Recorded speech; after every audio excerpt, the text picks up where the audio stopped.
Belakangan ramai kabar bahwa SPBU Shell akan ditutup di Indonesia. Tapi benarkah begitu?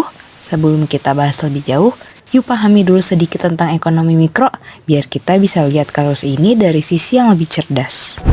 Ekonomi mikro adalah cabang ilmu ekonomi yang mempelajari gimana rumah tangga dan perusahaan mengambil keputusan dalam menggunakan sumber daya yang terbatas. Misalnya, gimana Shell menentukan harga BBM, gimana konsumen memilih SPBU mana yang paling menguntungkan, dan gimana kebijakan pemerintah bisa mempengaruhi keduanya. Nah, kasus Shell ini adalah contoh nyata ekonomi mikro di dunia energi.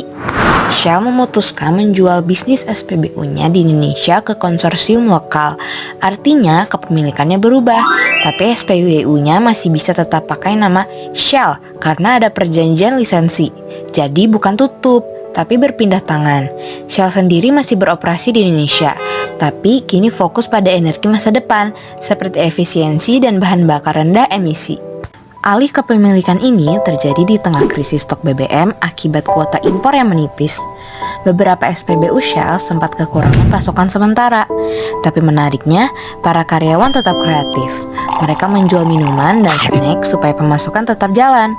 Sementara itu, pemerintah mewajibkan pembelian BBM dari Pertamina sebagai solusi sementara. Jadi, kabar bahwa Shell akan tutup pada 2026 itu hoax. Yang benar, bisnis SPBU-nya memang dijual ke perusahaan lain. Tapi Shell tetap ada di Indonesia.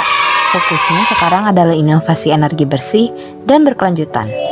Jadi, dari kasus Shell ini kita belajar bahwa ekonomi mikro bukan cuma teori di buku, tapi juga terjadi di sekitar kita. Jangan lupa like, share, dan subscribe untuk konten ekonomi menarik lainnya.